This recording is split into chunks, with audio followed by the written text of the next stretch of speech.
Solo está esperando a morir. Eso es lo que dijo mi nieta. No con rabia, no con pena, entre risas, por FaceTime, vino en mano, rodeada de sus amigas igual de lustrosas. Yo estaba en la habitación de al lado, doblando las sábanas que ella nunca se ofreció a ayudar a lavar. Me quedé helado. Ella no sabía que yo estaba escuchando. No le importaba a quién pudiera oírla. Y fue entonces cuando lo supe.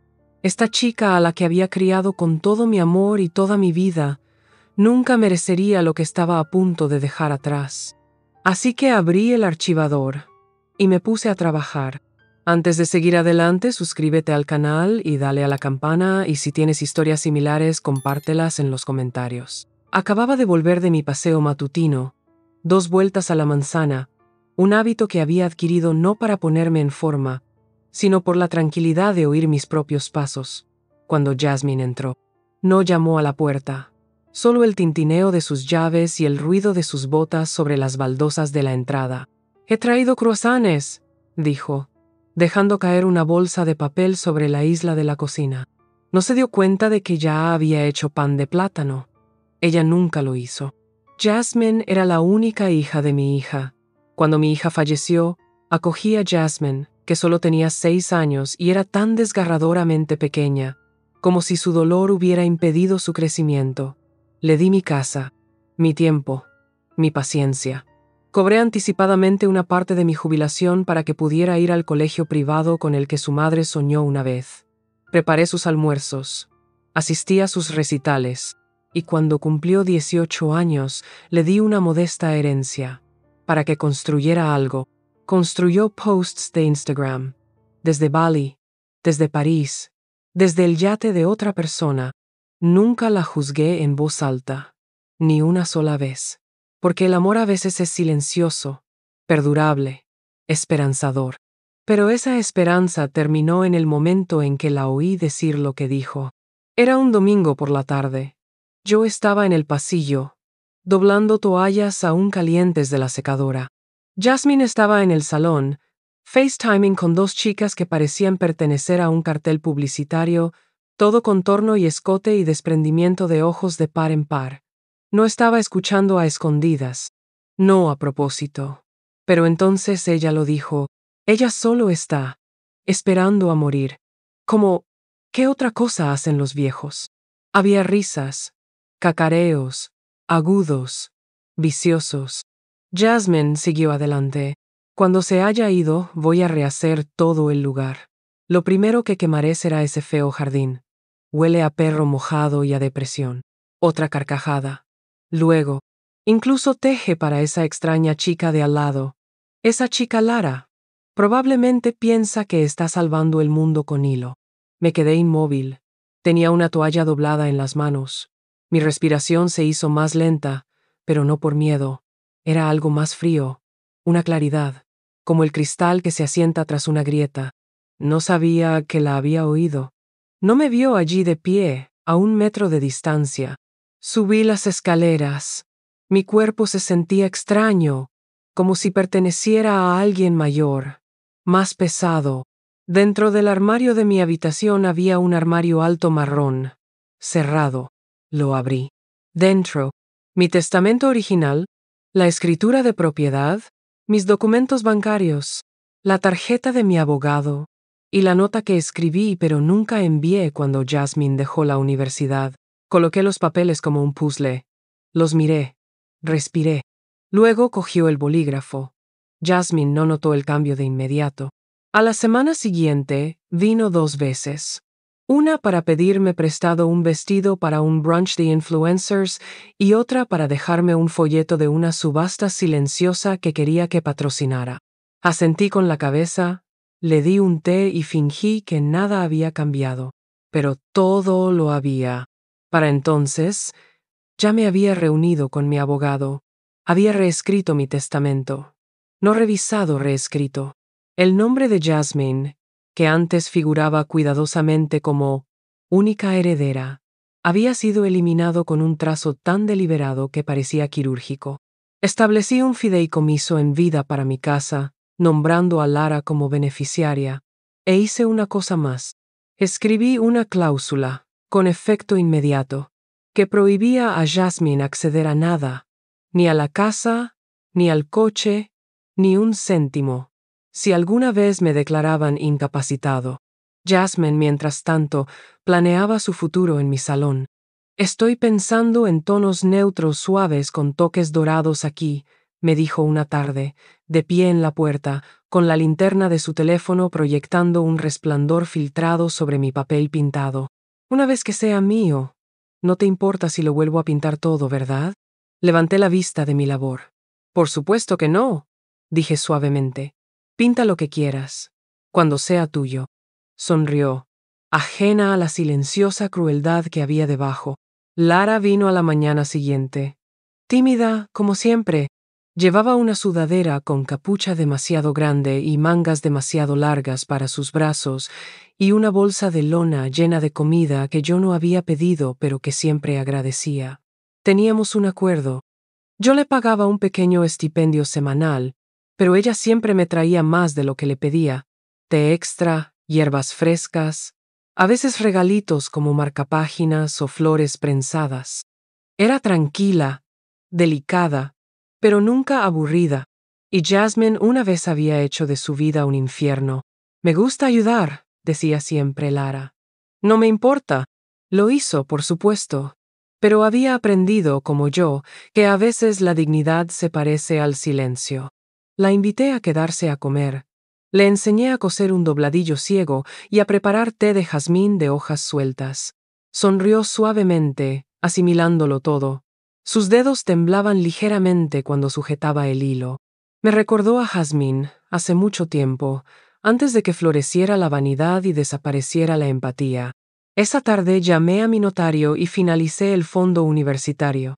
Cada dólar que Jasmine no había malgastado se destinaba ahora al futuro de Lara. Las consecuencias comenzaron 3 días después. Una notificación bancaria hizo ping en el teléfono de Jasmine. Su nombre había sido eliminado de una cuenta conjunta que ella no sabía que yo controlaba. Luego llegó una carta certificada del bufete de mi abogado. Notificación formal de la actualización del testamento y el fideicomiso. No la vi durante una semana después de eso, pero cuando regresó, vino como una tormenta.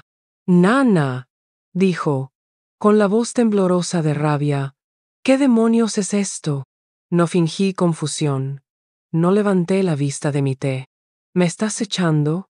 Después de todo, soy tu familia, tu sangre». Removí en silencio.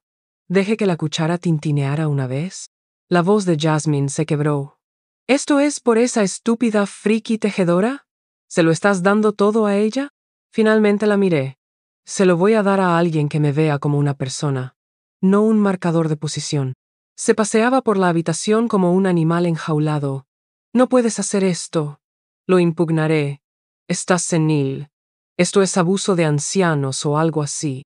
Siéntete libre de intentarlo», dije. «Pero la ley ve claridad, y nunca he sido más claro». Salió dando un portazo. Lara, que había estado arriba organizando libros viejos, bajó con cuidado. No preguntó qué había pasado. No lo necesitaba. Le entregué una taza de té y le dije simplemente: «Algunos legados se ganan, otros se revocan». Se sentó a mi lado, tranquila y firme. ¿Y Jasmine? Jasmine estaba empezando a entender lo que se siente al esperar y no recibir nada. Hubo un tiempo en que le habría dado a Jasmine el mundo, no porque se lo ganara, sino porque esperaba que el amor la convirtiera en el tipo de mujer que algún día lo merecería. Ese tipo de esperanza es una tontería, pero también es un tipo de fe, y la fe, he aprendido, es lo último que una mujer como yo deja ir. Cuando Jasmine era pequeña, se acurrucaba a mi lado en las tardes de lluvia, trazando gotas de lluvia sobre el cristal de la ventana, mientras yo leía en voz alta obras de Austen o Dickens. Solía llamarme Nanny Glow, y decía a los extraños que yo era su mejor amiga. Tenía la voz como un susurro y la mente como un fuego, curiosa, hermosa, aguda. Eso fue antes de los filtros, antes de los selfies perfectamente posados, antes de que la popularidad se convirtiera en la moneda de cambio de su bondad. Su madre, mi hija Elise, era muy parecida en su juventud, amable, reflexiva. Tuvo a Jasmine cuando aún estaba buscando su propio lugar en el mundo, y cuando el cáncer se la llevó antes de que Jasmine cumpliera 7 años, yo intervine, sin preguntas, sin dudas. Las últimas palabras que Elise me dirigió fueron silenciosas y tensas. Por favor, críala bien. Críala como me criaste a mí. Así lo hice. Vendí mi casa de campo frente al lago. Me retiré de la biblioteca. Rechacé ofertas para viajar, para tener citas, para redescubrirme a mí misma.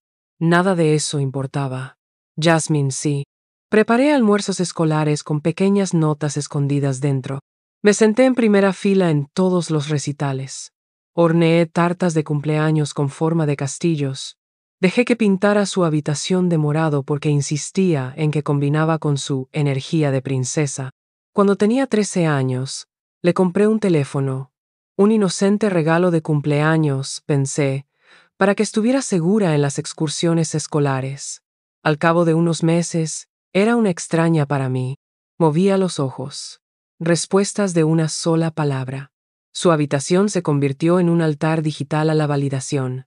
Selfies, comentarios, me gusta, más me gusta. Se volvió adicta a ser admirada, por todos menos por mí. Y aún así, lo intenté. Cuando suspendió matemáticas, le pagué clases particulares. Cuando estrelló su primer coche, le pagué el segundo. Cuando abandonó la universidad después de un semestre, me dije, solo necesita tiempo. Le di dinero de mis ahorros. Una segunda oportunidad. Una tercera. Una cuarta. Cuando cumplió 18 años, le di un cheque de $10 para la universidad. Un pequeño negocio. Un nuevo comienzo. Se lo llevó a Bali. Volvió a casa con vestidos de seda, fotos de Instagram, y ninguna respuesta. Relájate, nana, me decía, haciéndome señas para que me fuera. Te preocupas demasiado. La vida es corta. Sí, la vida es corta. Especialmente cuando te la pasas dándole todo a alguien que te trata como una fecha de caducidad. Y aún así, esperé. Luego vino Lara. Empezó como mi repartidora, de comestibles, sobre todo. Siempre puntual, educada. Una chica con jerseys de gran tamaño y voz apenas audible. Nunca cometía errores. Nunca pedía propinas y siempre incluía un agradecimiento escrito a mano. Un día se dejó una bolsa de lona y, cuando volvió a buscarla, vio que yo me peleaba con un aro de bordar. Se le iluminaron los ojos. Solía coser, dijo. Antes de que el instituto fuera duro. No presioné, solo le ofrecí té. Se quedó. Le enseñé a terminar el dobladillo.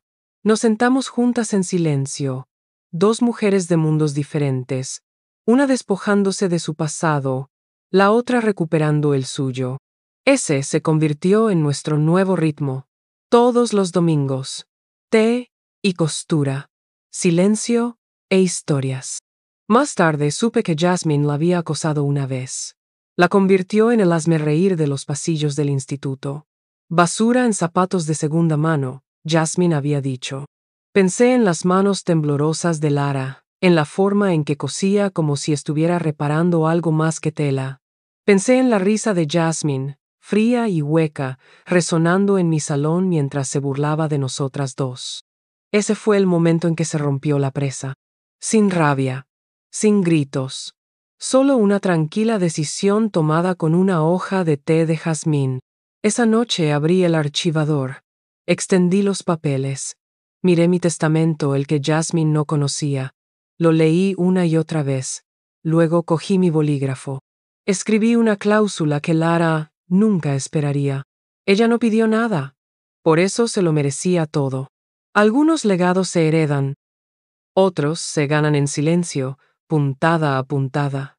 Lara nunca pidió más tiempo. Nunca se demoró demasiado. Nunca supuso que el calor de mi casa significaba permanencia. Eso fue lo primero que noté en ella, que siempre se quedaba a medio camino de la puerta, como si esperara que la echaran. No hace falta que te quites los zapatos, le decía haciéndole señas para que entrara. Siempre lo hacía. Pasábamos los domingos cosiendo, tomando té, podando rosas y hablando en voz baja si es que hablábamos. A veces se reía, con un sonido tímido como disculpándose por la alegría, y de vez en cuando me pedía que le explicara los nombres en latín de las plantas, el simbolismo de los colores de los hilos, el peso de la lana heredada. No estaba allí por caridad, estaba allí por santuario. La vi aprender a encuadernar un edredón, cómo decapitar dalias, a leer el tiempo por las hojas.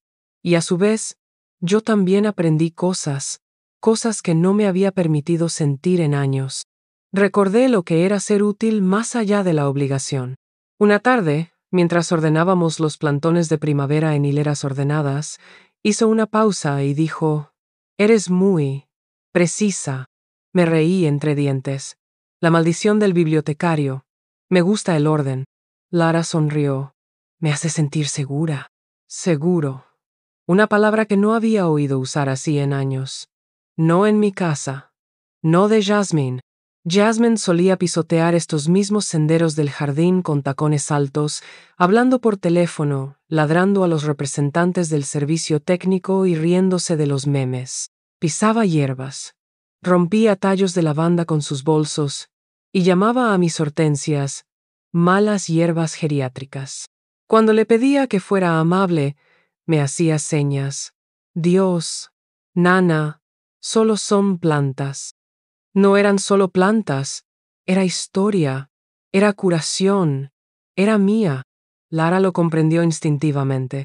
Llegó un domingo con una bolsa de papel llena de manojos de hilo suelto y una tarjeta hecha a mano. Gracias por no tratarme como a alguien roto. Lo leí en silencio.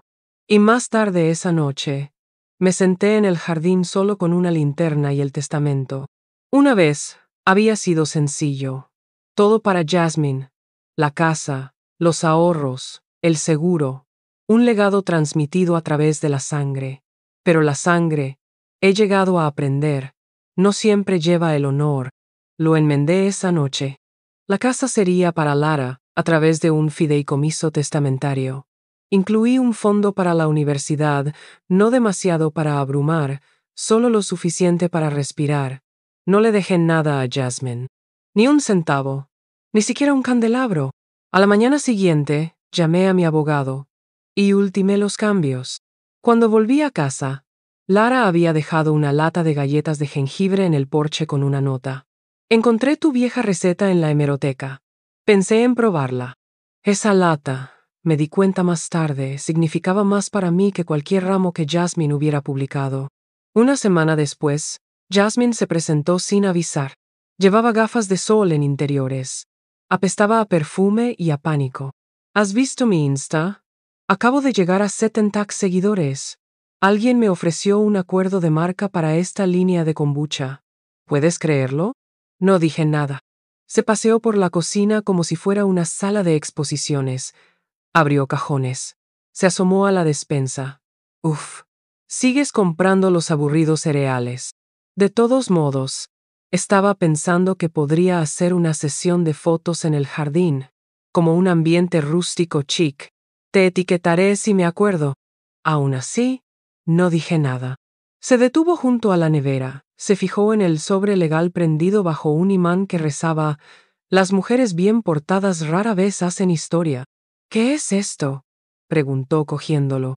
Me interpuse entre ella y la nevera. No agresivamente, solo con firmeza, como un bibliotecario protegiendo un libro raro de dedos grasientos. «Nada para ti», le dije. Parpadeó. «¿Qué?» «No es para ti, Jasmine».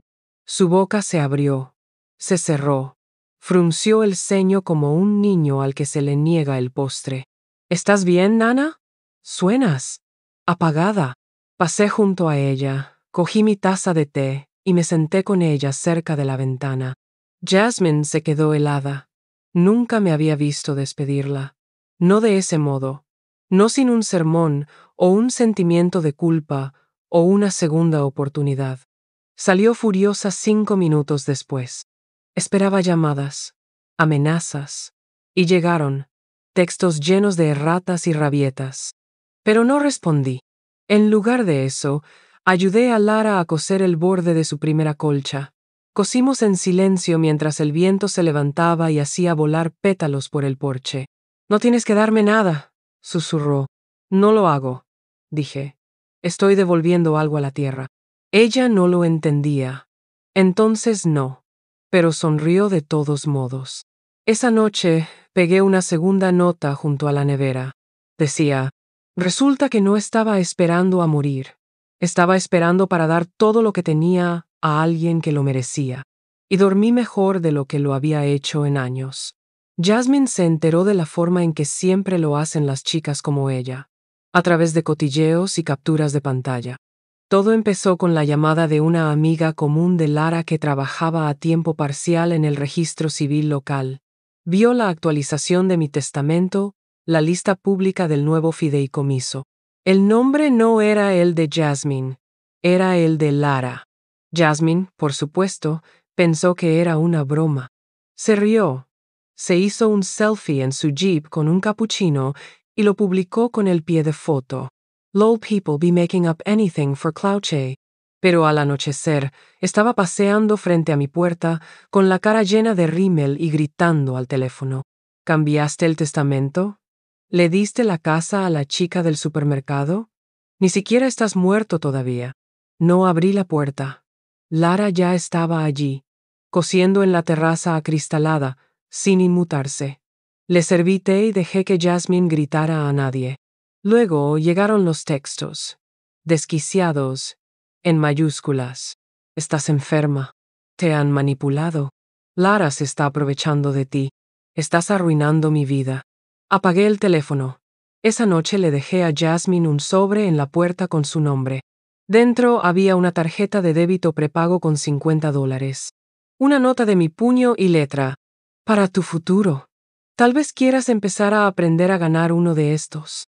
Lo publicó en internet, una foto de la nota con el pie de foto. «Mi abuela está literalmente desquiciada. Me cansé de protegerla. Si algo le pasa, es culpa de ella». Los comentarios fueron rápidos y salvajes. No hacia mí, sino hacia ella. La gente ya había visto este guión antes. Visto el tropo de la nieta desagradecida, el codicioso influenciador, el despilfarrador de legados. No obtuvo compasión. Obtuvo silencio. Incluso sus seguidores, los que no había comprado ni suplicado, se volvieron contra ella. Fue entonces cuando vino en persona. Esta vez no tocó el timbre. Ella irrumpió. «Espero que estés orgulloso de ti mismo», dijo, cerrando la puerta tras de sí. «Te han estafado. Espero que lo sepas». Lara levantó la vista del diario de jardinería en el que estábamos trabajando. No me inmuté. «Iba a hacer algo con este lugar», siseó Jasmine. «¿Crees que ella va a apreciarlo? No tiene estilo. Ni siquiera tiene un teléfono apropiado». Me levanté tranquilo y despacio. «Ibas a quemar mi jardín, Jasmine», dije en voz baja. «Dijiste que olía a perro mojado y a depresión». Se le cayó la cara. Pálida, silenciosa. «¿Lo sabías?», susurró. «Siempre lo supe», respondí. Dejó caer su bolso de diseño al suelo y se hundió en la silla frente a mí, pareciendo de repente muy pequeña para alguien que una vez se encumbró con derecho. «¿Así que eso es todo? ¿Me estás dejando fuera?» «No, te estoy dejando ir». Parecía como si la hubieran abofeteado. «Yo te crié», continué. «Te puse excusas. Me dije que tu dolor era la razón por la que arremetías. Pero ahora eres un adulto. Y las elecciones tienen consecuencias». Las lágrimas brotaron. «Esta vez de verdad, o al menos bien hechas. La estás eligiendo a ella antes que a mí». «No. Elijo la paz». Lara no dijo ni una palabra. Solo se levantó en silencio. Se dirigió a la cocina y preparó té. Jasmine no la siguió. Salió furiosa, dando un portazo tan fuerte que hizo que un marco se inclinara en la pared. Era una fotografía de ella cuando tenía 7 años, sonriendo con un vestido amarillo. La dejé colgada, torcida y sincera. 2 días después, recibí una carta de un abogado, alguna amenaza a medias de Jasmine sobre impugnar el fideicomiso, manipulación mental e influencia indebida. El abogado parecía joven, desesperado, probablemente encontrado en TikTok. Envié de vuelta una copia de mi propia declaración, notariada, firmada, atestiguada, mente sana, cuerpo sano. En mi siguiente sesión con Lara, le mostré cómo transferir la titularidad a través del fideicomiso. Tomó notas, atenta y callada.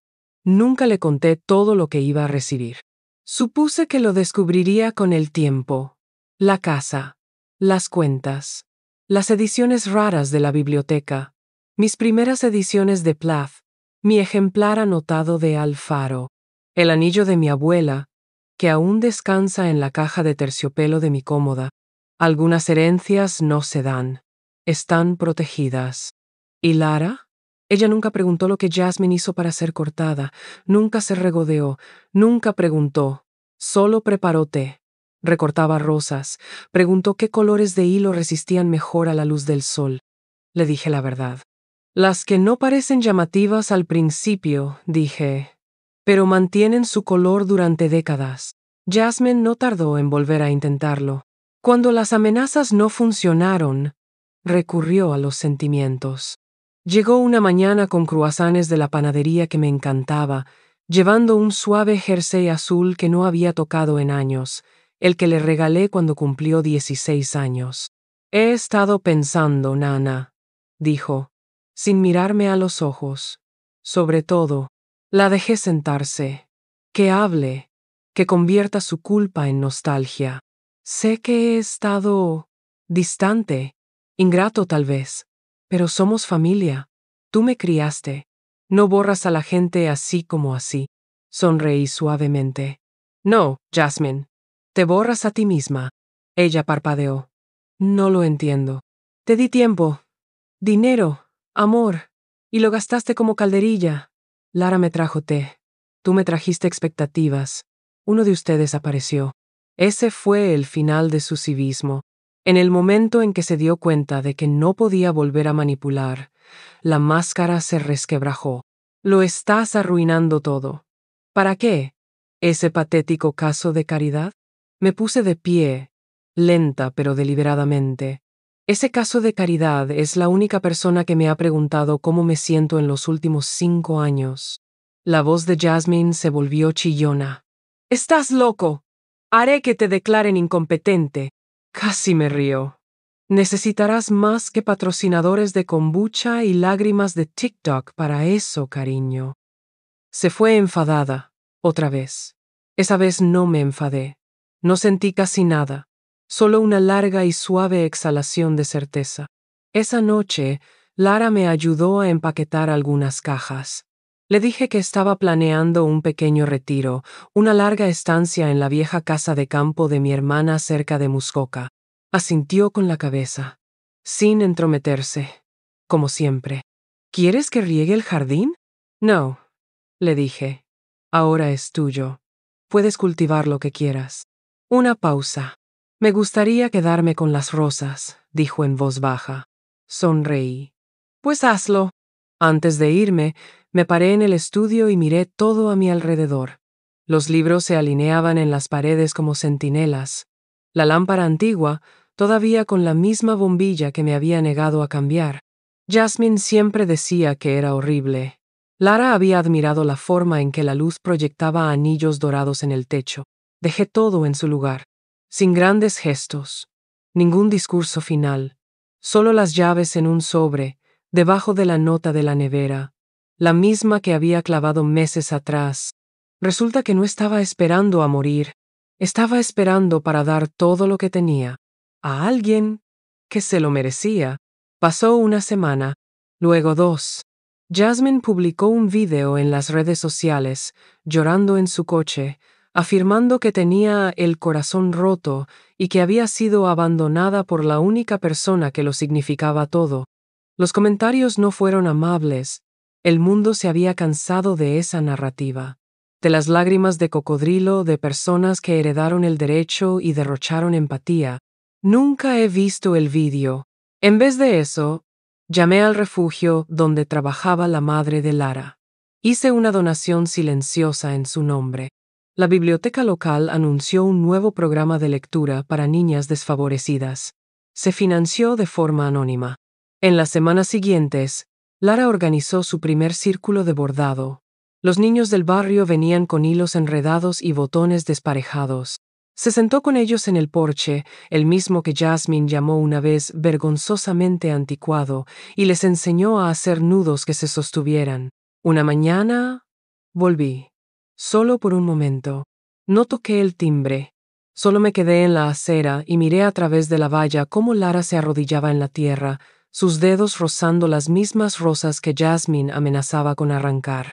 Levantó la vista y me vio. No me saludó. No sonrió demasiado.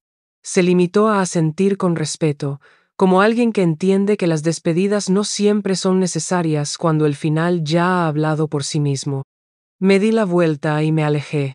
Una suave brisa sopló detrás de mí, llevando el aroma del tomillo y la tierra y algo más, algo cocido, arraigado, ganado, y esa es la historia de cómo dejé un legado. Ni en sangre, ni en nombre, pero en flor, y eso al final fue suficiente. Suscríbete al canal y dale a la campanita, y si tienes historias similares, compártelas en comentarios. Gracias.